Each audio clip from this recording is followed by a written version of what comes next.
नमस्कार मित्रों। आज का हमारा विषय है RPSC first grade first paper history national movement with special reference to Mahatma Gandhi.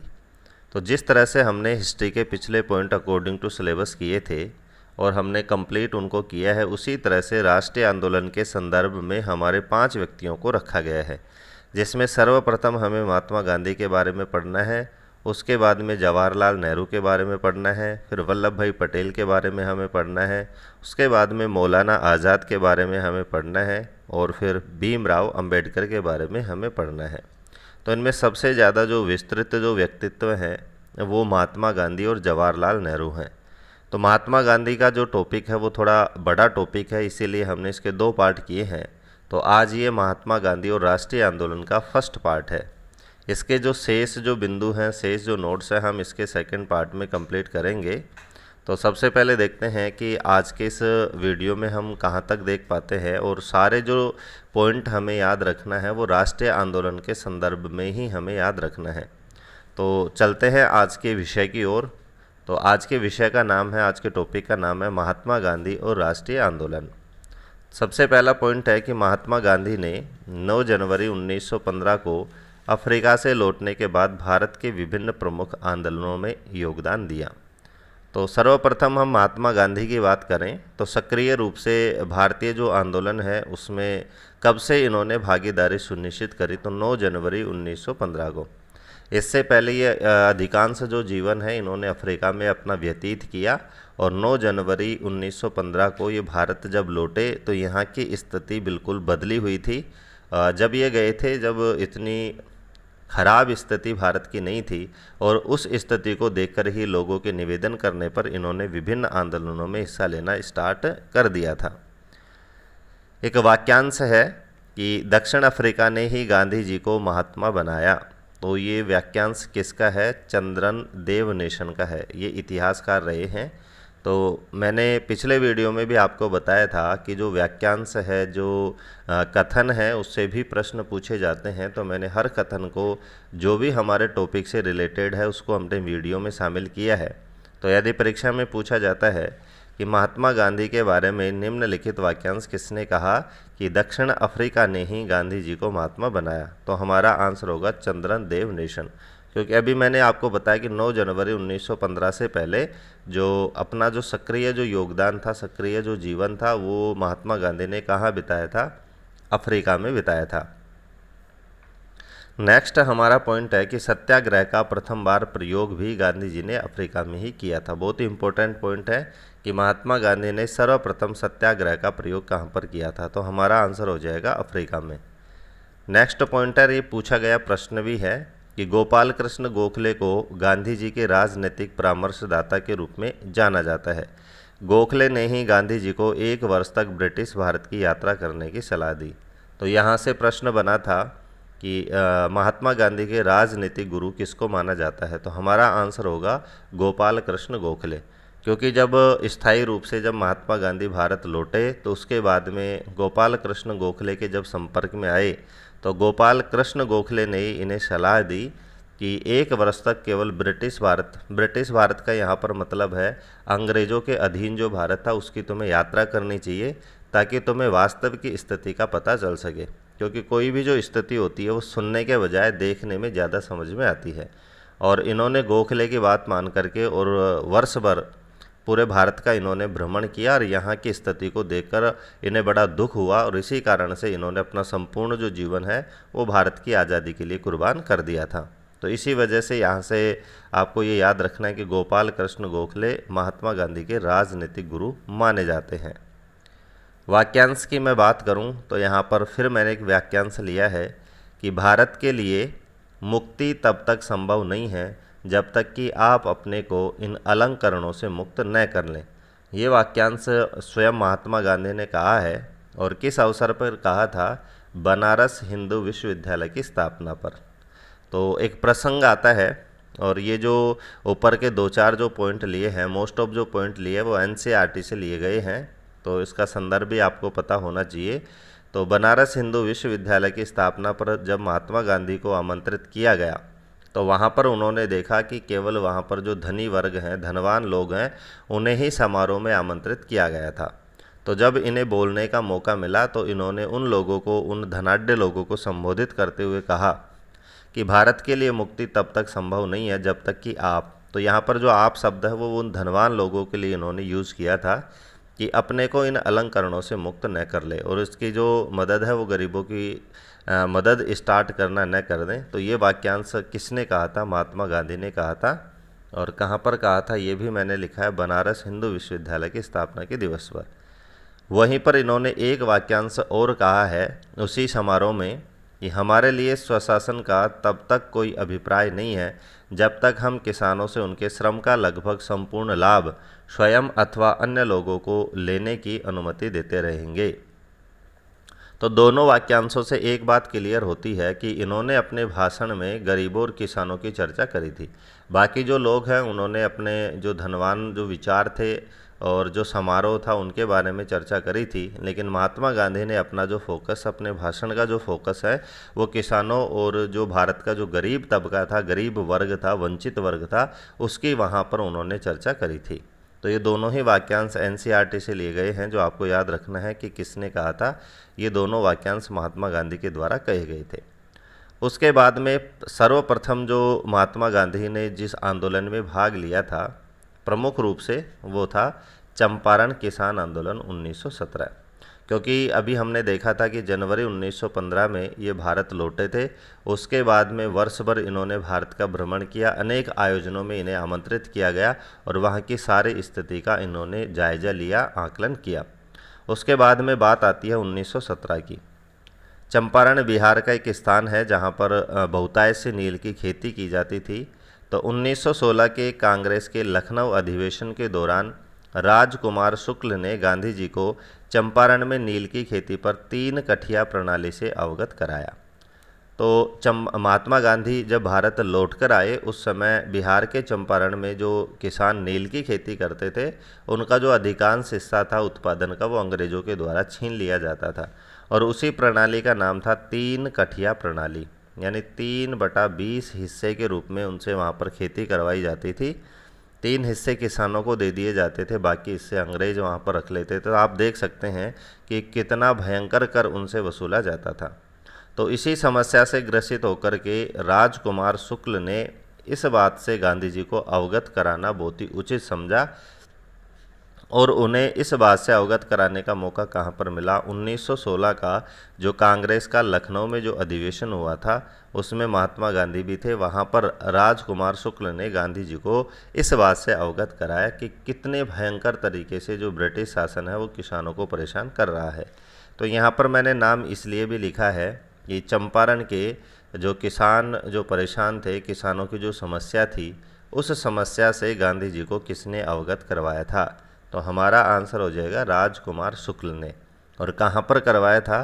तो 1916 का जो कांग्रेस का जो लखनऊ अधिवेशन है वहाँ पर इस पीड़ा से महात्मा गांधी को राजकुमार शुक्ल ने अवगत करवाया था। नेक्स्ट, इस आंदोलन की हम बात करें तो चंपारण किसान आंदोलन 1917 के दौरान ही रविंद्रनाथ टैगोर ने गांधी जी को महात्मा की उपाधि दी। और शुक्ल जी के अवगत करवाने के बाद में सक्रिय रूप से इस आंदोलन से जुड़ गए और इस आंदोलन में योगदान देख करके, गांधी जी का सहयोग देख करके, और 1917 में रविंद्रनाथ टैगोर ने गांधी जी को महात्मा की उपाधि दी। तो यहाँ से 2 प्रश्न बनते हैं कि गांधी जी को महात्मा की उपाधि किसके द्वारा प्रदान की गई? रविंद्रनाथ टैगोर के द्वारा। दूसरा प्रश्न बनता है कि रविंद्रनाथ टैगोर ने गांधी जी को महात्मा की उपाधि कौन से आंदोलन के दौरान या कौन से आंदोलन के योगदान को देखकर दी? तो वहाँ पर हमारा आंसर हो जाएगा चंपारण किसान आंदोलन के कारण इन्हें महात्मा की उपाधि उन्होंने प्रदान करी। इस आंदोलन में महात्मा गांधी के सहयोगियों की हम बात करें तो प्रमुख जो सहयोगी रहे थे वो थे डॉक्टर राजेंद्र प्रसाद, महादेव देसाई, JB कृपलानी, ये सुचिता कृपलानी जी के पति थे, ब्रज किशोर शर्मा और नरहरि पारिक। तो यहाँ पर सहयोगियों के बारे में प्रश्न बनता है तो आपको चारों पांचों सहयोगियों के नाम याद रखना है, और इनके नोट्स भी मैं आपको हमारे टेलीग्राम चैनल, जिसका लिंक आपको डिस्क्रिप्शन में दिया गया है, वहाँ पर अवेलेबल करवा देता हूँ। तो वहाँ से भी आप नोट्स डाउनलोड करके और यहाँ पढ़ सकते हैं। उसके बाद में 18 में फिर एक आंदोलन होता है, उसका नाम है खेड़ा आंदोलन। तो आप महात्मा गांधी जी के जीवन को देखेंगे तो इनके जीवन से बहुत सारे आंदोलन जुड़े हुए हैं और हर आंदोलन को हमें याद रखना है ताकि किसी भी आंदोलन से प्रश्न बने तो हमारा आंसर सही हो जाए। तो 1917 में चंपारण आंदोलन में इन्होंने सक्रिय योगदान दिया और उसके जस्ट बाद 1918 की जब बात आती है तो 1918 में एक फिर आंदोलन होता है, खेड़ा आंदोलन। तो सबसे पहले पॉइंट में इसके बारे में बताया गया है कि इस आंदोलन का कारण क्या था। तो अकाल व सूखे के बावजूद गुजरात के खेड़ा और आसपास के क्षेत्रों से ब्रिटिश सरकार ने ज़बरदस्ती लगान वसूला। इसी के परिणाम स्वरूप आंदोलन की शुरुआत होती है। तो सबसे पहले हम देखते हैं कि खेड़ा नामक स्थान कौन से राज्य में था। तो गुजरात का ये एक स्थान था और वहाँ पर बहुत ही अकाल और सूखा पड़ने के बावजूद भी वहाँ की जो ब्रिटिश सरकार है उन्होंने ज़बरदस्ती किसानों से जो लगान थी, जो कर था, वो वसूला। बल्कि वहाँ पर उत्पादन की हम बात करें तो किसानों के उस समय उस वर्ष बहुत ही कम वहाँ पर उत्पादन हुआ था, फिर भी उनसे ज़बरदस्ती लगान वसूली गई और इसी असंतोष के कारण इस आंदोलन का वहाँ पर जन्म होता है। 22 मार्च 1918 को इस आंदोलन का जो नेतृत्व है वो गांधी जी ने संभाला और ब्रिटिश सरकार को लगान माफ़ करनी पड़ी। तो आप देख सकते हैं जिस भी आंदोलन में महात्मा गांधी जाते हैं वहाँ पर इनको सफलता मिलती है। तो खेड़ा आंदोलन में जैसे ये सक्रिय योगदान देते हैं तो 22 मार्च को यहाँ से यही प्रश्न बनता है कि खेड़ा आंदोलन का नेतृत्व महात्मा गांधी जी ने कब से स्टार्ट किया था? 22 मार्च 1918 को। और इनके विरोध के कारण सरकार को झुकना पड़ा और जो ज़बरदस्ती जो लगान ले गई थी उसको माफ़ करना पड़ा। खेड़ा आंदोलन गांधी जी का वास्तविक किसान सत्याग्रह था। ये जो वाक्यांश है ये हार्डी मैन का वाक्यांश है। तो वाक्यांश भी मैंने आपको, ये तीसरा चौथा वाक्यांश है कि खेड़ा आंदोलन गांधी जी का वास्तविक किसान सत्याग्रह था। ये जो वाक्यांश है वो किसके द्वारा कहा गया है? तो हमारा आंसर हो जाएगा हार्डी मैन के द्वारा। उसके बाद में तीसरा जो इनका प्रमुख आंदोलन है वो है अहमदाबाद मील हड़ताल आंदोलन। तो खेड़ा जो स्थान था वो भी गुजरात में था और वहीं पर फिर अहमदाबाद में एक मील हड़ताल आंदोलन होती है। वहाँ पर क्या होता है, इसका जो कारण है वो है मील मालिकों द्वारा मजदूरों का जो बोनस है वो समाप्त करने के कारण। यहाँ पर भी एक घटना जुड़ी हुई है कि अहमदाबाद में जब प्लेग रोग वहाँ पर होता है तो जब प्लेग रोग फैलने से पहले वहाँ पर मज़दूरों को बोनस दिया जाता था और जैसे ही प्लेग रोग का प्रकोप फैलता है तो उसके बाद में जो मज़दूर हैं जो मिलों में काम करते थे उनका जो बोनस है वो मील मालिकों द्वारा बंद कर दिया जाता है। और उसी के परिणाम स्वरूप इस आंदोलन को मज़दूरों ने आगे बढ़ाया कि हमें बोनस चाहिए और मील मालिक जो कहते थे कि वो बोनस देना नहीं चाहते थे।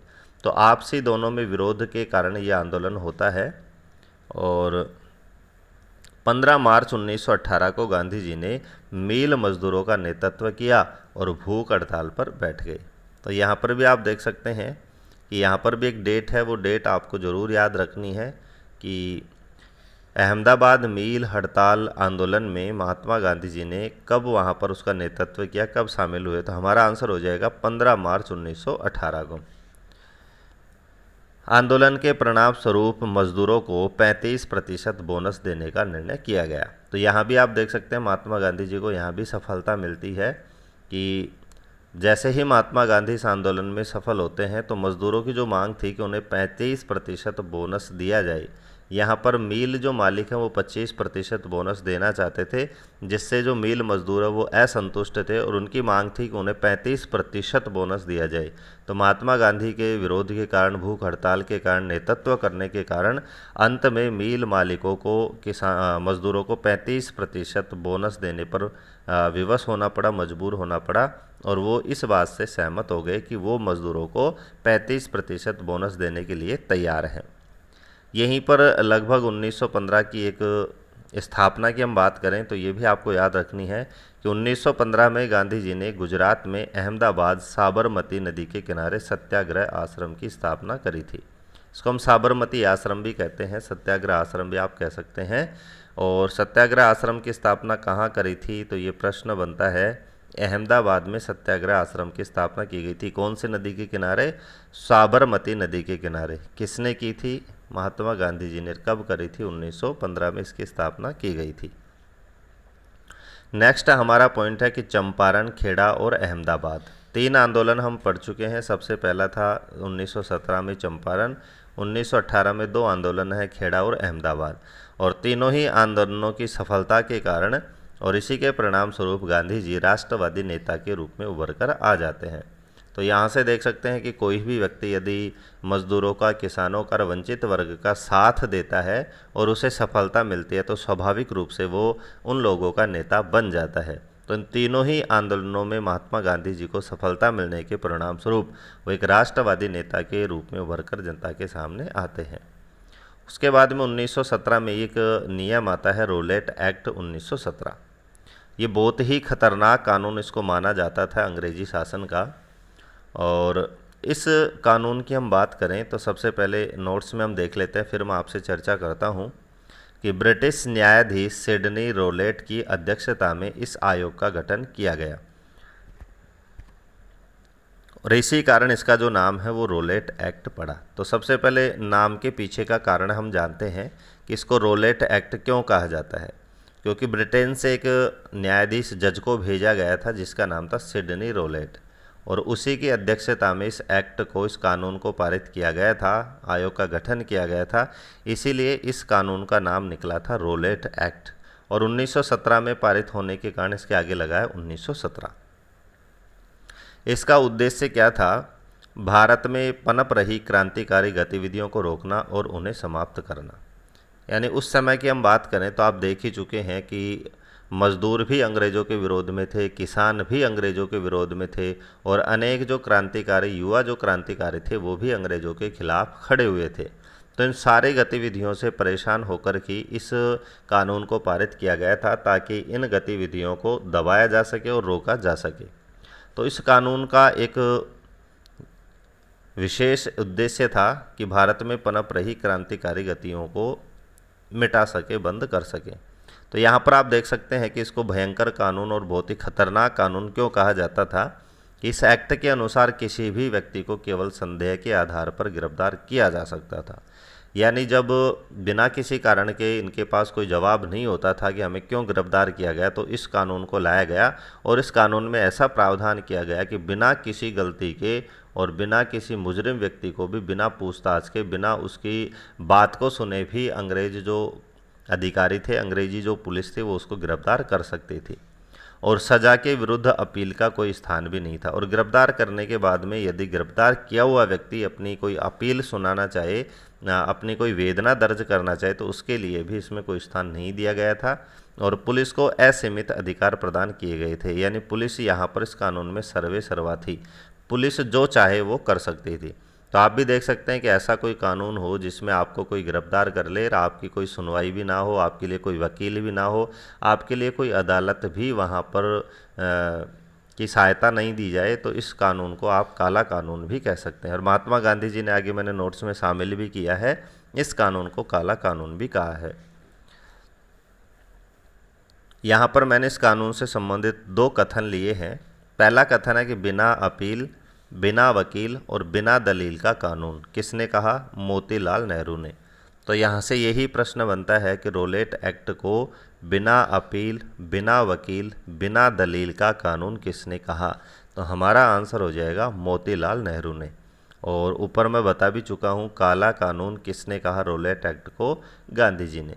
तो यहाँ से आपके यदि थोड़ा सा विवरण याद है तो भी आप इस परिभाषा को समझ सकते हैं कि किस कानून की परिभाषा हो सकती है कि बिना अपील, यानी गिरफ्तार किए गए व्यक्ति कोई अपील नहीं कर सकता, गिरफ्तार किए हुए व्यक्ति के लिए कोई वकील उपलब्ध नहीं होगा, उसकी कोई दलील नहीं सुनी जाएगी और उसको सज़ा दी जाएगी।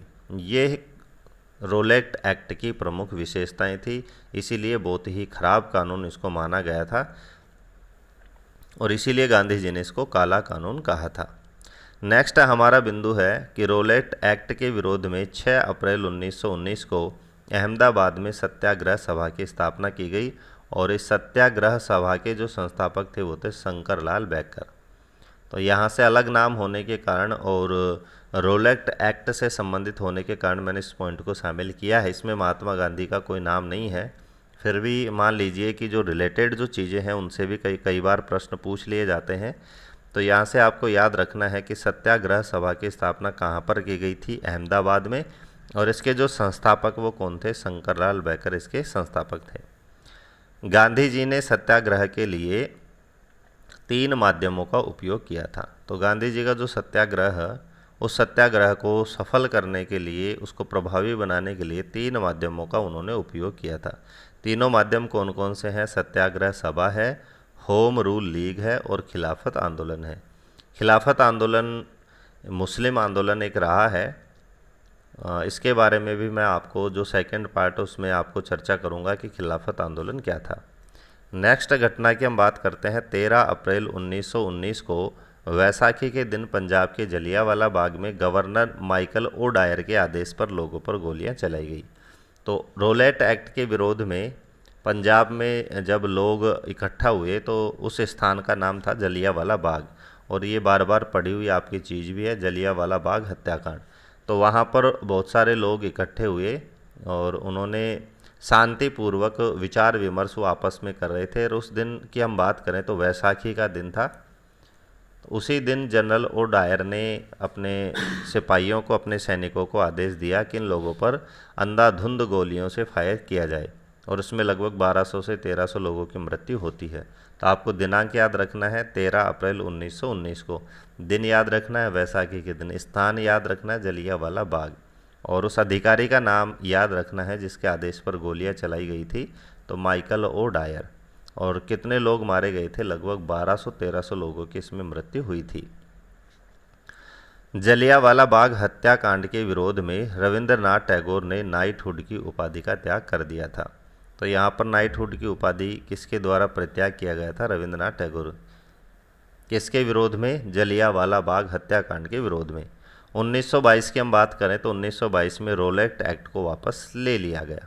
तो इस तरह से आप देख सकते हैं कि बहुत सारा नरसंहार होने के कारण, बहुत सारे लोगों की गिरफ्तारी होने के बाद में, बहुत सारे लोगों को यातनाएं देने के बाद में इस कानून को आखिरकार 1922 में वापस ले लिया गया। वापस लेने का मतलब इस कानून को समाप्त कर दिया गया। नेक्स्ट पॉइंट है कि सुरेंद्र नाथ बनर्जी ने रोलेट एक्ट को असहयोग आंदोलन का जनक बताया।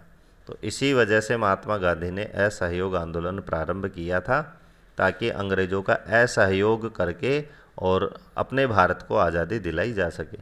तो किसने कहा कि असहयोग आंदोलन का जनक रोलेट एक्ट ही है? तो हमें नाम याद रखना है, सुरेंद्र नाथ बनर्जी ने।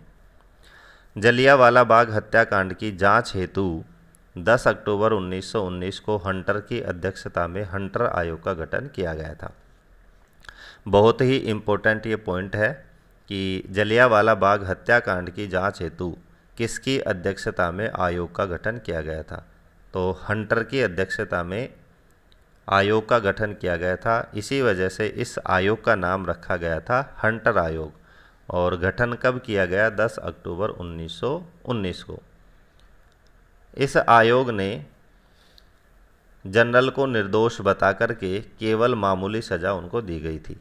और जब इस हंटर आयोग ने इस जलियांवाला बाग हत्याकांड की रिपोर्ट पेश की तो उसमें जनरल डायर को निर्दोष बताया और केवल इनको पद से हटा करके, नौकरी से हटा करके सज़ा दी गई। इनको सिर्फ इतनी सी सज़ा दी गई कि इनकी जो नौकरी थी, इनका जो पद था, वो वापस ले लिया गया। इसीलिए इस आयोग की रिपोर्ट को गांधी जी ने पन्ने दर पन्ने निर्लज्ज लीपापोती कहा। तो यहाँ भी एक वाक्यांश है, वो भी आपको याद रखना है कि किस आयोग की रिपोर्ट को महात्मा गांधी जी ने पन्ने दर पन्ने निर्लज्ज लीपापोती कहा? तो हंटर आयोग की रिपोर्ट को महात्मा गांधी जी ने पन्ने दर पन्ने निर्लज्ज लीपापोती कहा। आप देख सकते हैं कि सारे जो बिंदु मैंने लिए हैं वो इम्पोर्टेंट बिंदु है, और सारे बिंदुओं से कोई ना कोई प्रश्न अवश्य बन रहा है। तो सारी चीज़ें आपको याद रखनी है। उसके बाद में महात्मा गांधी जी के जीवन का प्रमुख एक आंदोलन आता है जिसका नाम है असहयोग आंदोलन। असहयोग आंदोलन 1 अगस्त 1920 में औपचारिक रूप से शुरू हुआ। तो बहुत ही इम्पोर्टेंट डेट है कि असहयोग आंदोलन की औपचारिक शुरुआत कब हुई थी? 1 अगस्त 1920 को असहयोग आंदोलन की औपचारिक शुरुआत होती है। नेक्स्ट बिंदु है 4 सितंबर 1920 को कांग्रेस के कलकत्ता अधिवेशन में असहयोग आंदोलन का प्रस्ताव पारित हुआ, उसके बाद कांग्रेस ने इसे अपना औपचारिक आंदोलन स्वीकार कर लिया था। तो 1920 की ही हम बात कर रहे थे। तो कांग्रेस के जो विभिन्न अधिवेशन हुए थे, तो 4 सितंबर की हम बात करें तो 4 सितंबर 1920 को कांग्रेस का जो अधिवेशन है वो कहाँ पर हुआ था? कलकत्ता में ये अधिवेशन हुआ था। और इस अधिवेशन में असहयोग आंदोलन का प्रस्ताव रखा गया और वहाँ पर ये पारित भी हो गया। पारित होने का मतलब है कि इस प्रस्ताव को मान लिया गया, इसे मान्यता दे दी गई। और उसके बाद कांग्रेस ने इसे अपना, यानी कांग्रेस ने खुद का इसको औपचारिक आंदोलन स्वीकार कर लिया। और इस आंदोलन के अध्यक्षता की बात करें तो इस आंदोलन के अध्यक्ष थे लाला लाजपत राय। तो 1920 में जो कलकत्ता अधिवेशन हुआ था उसके अध्यक्ष भी आपको याद रखना है। जहां पर असहयोग आंदोलन का प्रस्ताव पारित हुआ था उस अधिवेशन के अध्यक्ष कौन थे? लाला लाजपत राय।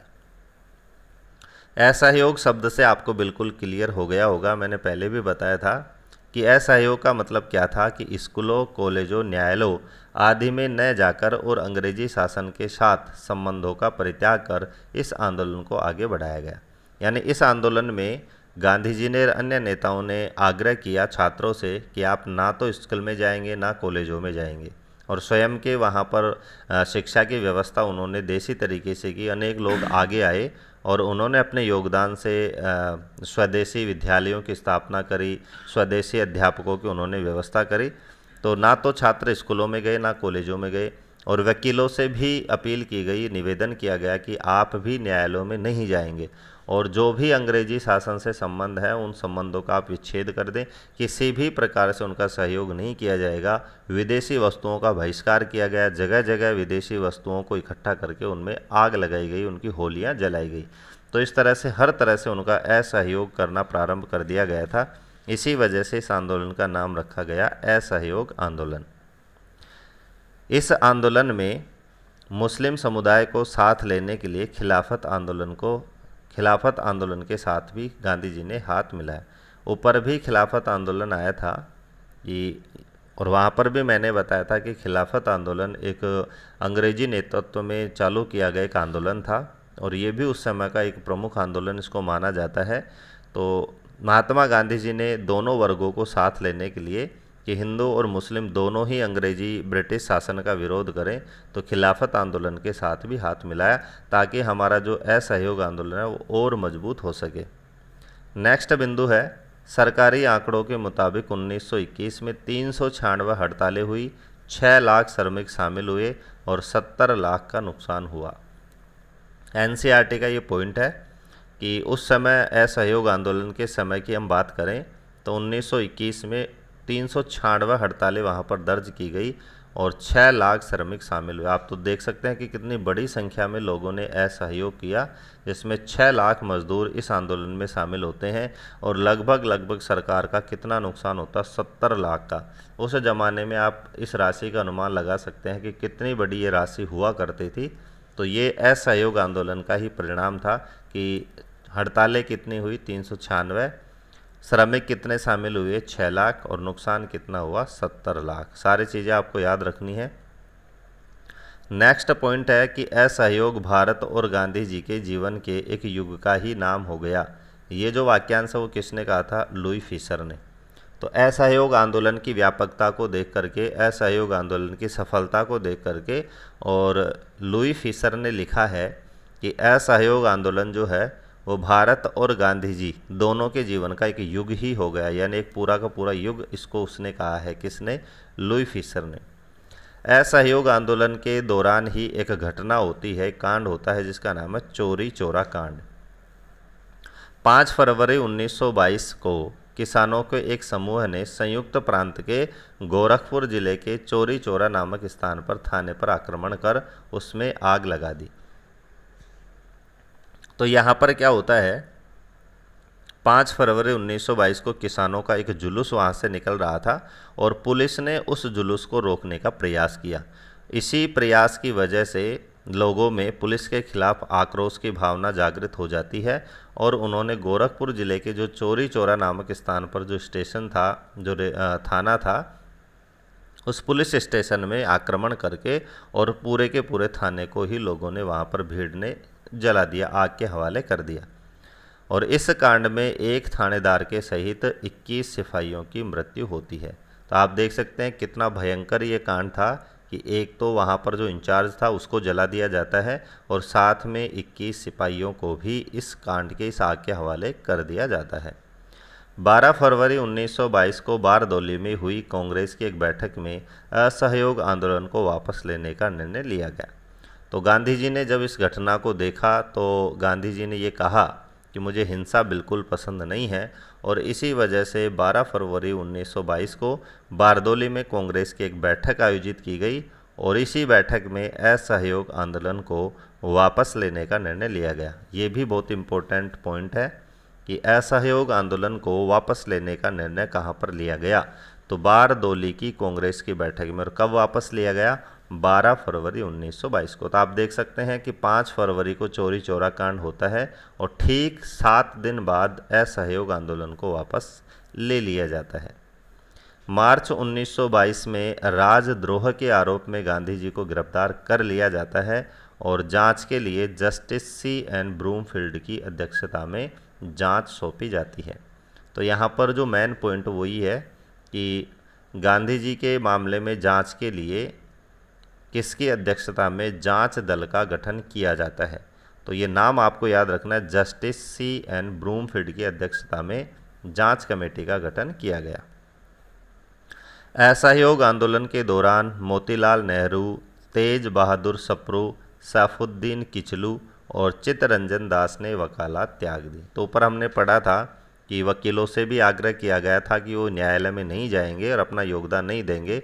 छात्रों से विद्यालयों में नहीं जाने का आग्रह किया गया था, कॉलेजों में नहीं जाने का आग्रह किया गया था। तो इसी आग्रह के कारण असहयोग आंदोलन को सफल बनाने के लिए प्रमुख जो व्यक्तित्व है, जिनमें मोतीलाल नेहरू है, तेज बहादुर सप्रू है, सैफुद्दीन किचलू है और चित्तरंजन दास आदि प्रसिद्ध वकीलों ने अपनी वकालत का त्याग कर दिया था।